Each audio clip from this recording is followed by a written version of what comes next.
നമസ്കാരം. ഇലക്ഷൻ പ്രവചനം നടത്തുന്ന ധാരാളം ആളുകളുണ്ട്. എന്നാൽ അതിൽ നിന്നൊക്കെ വ്യത്യസ്തനായ ഒരാളാണ് അസ്ട്രോളജർ തോട്ടക്കാട് ഗോപാലകൃഷ്ണൻ നായർ. അദ്ദേഹം മാഷാണ്, അതേപോലെ അസ്ട്രോളജറുമാണ്.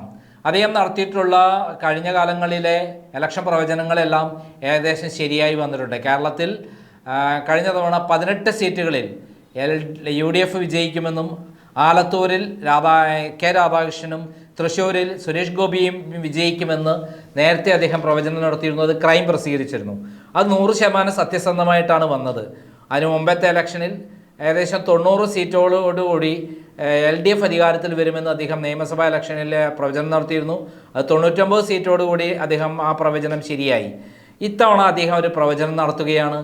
3 സീറ്റുകളിലും ആരാണ് വിജയിക്കുന്നത്, ആരാണ് തോൽക്കുന്നത്, എത്ര വോട്ടിന് ഭൂരിപക്ഷം കിട്ടും തുടങ്ങിയ കാര്യങ്ങൾ അദ്ദേഹത്തിൻ്റെ ഒരു ഫേസ്ബുക്ക് പോസ്റ്റ് ഉണ്ട്. നമുക്കതൊന്ന് വായിക്കാം. നവംബർ 13 നടന്ന വയനാട് ലോക്സഭാ മണ്ഡലത്തിലെയും ചേലക്കര നിയമസഭാ മണ്ഡലത്തിലെയും ഇന്ന് നടക്കുന്ന പാലക്കാട് നിയമസഭാ മണ്ഡലത്തിലെയും തെരഞ്ഞെടുപ്പുകളുടെ ഫലം ഞാൻ പ്രവചിക്കുകയാണ്. ചേലക്കര, പാലക്കാട് മണ്ഡലങ്ങളിലെ 100 പേരോട് വീതവും വയനാട്ടിലെ 250 പേരോടും ടെലിഫോണിൽ സംസാരിച്ചാണ് ഈ പ്രവചനം തയ്യാറാക്കിയിരിക്കുന്നത്. എൻ്റെ പ്രവചനം അനുസരിച്ച് വയനാട്ടിൽ കോൺഗ്രസ് സ്ഥാനാർത്ഥി പ്രിയങ്ക ഗാന്ധി 3,70,000 3,80,000 വോട്ടിൻ്റെ ഭൂരിപക്ഷത്തിന് വിജയിക്കും. കഴിഞ്ഞ തവണത്തെ പോളിംഗ് ശതമാനം നിലനിർത്താൻ കഴിഞ്ഞിരുന്നെങ്കിൽ പ്രിയങ്കയുടെ ഭൂരിപക്ഷം 4,50,000 to 4,60,000 ആകുമായിരുന്നു.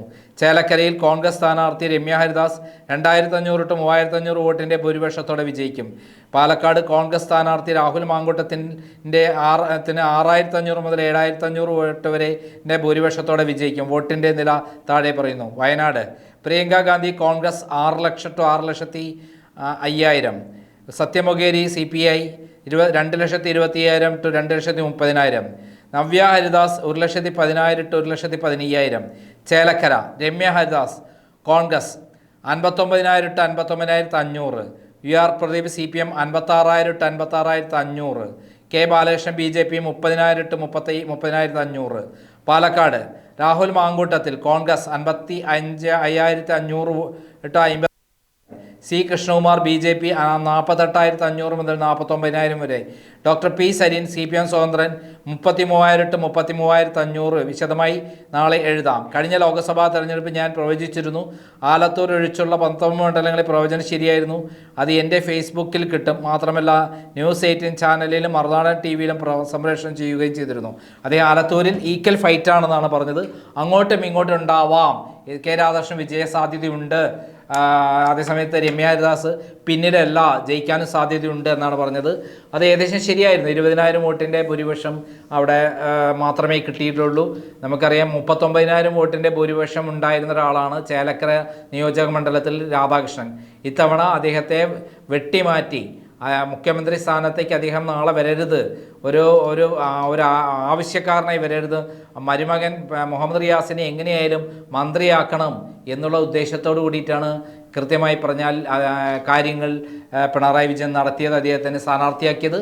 എന്തായാലും ഇത്തവണ അതിൻ്റെ പേരിൽ ഒരു മന്ത്രിയെ നഷ്ടപ്പെട്ടു. ചേലക്കരയിൽ വീണ്ടും ഇലക്ഷൻ നടന്നു.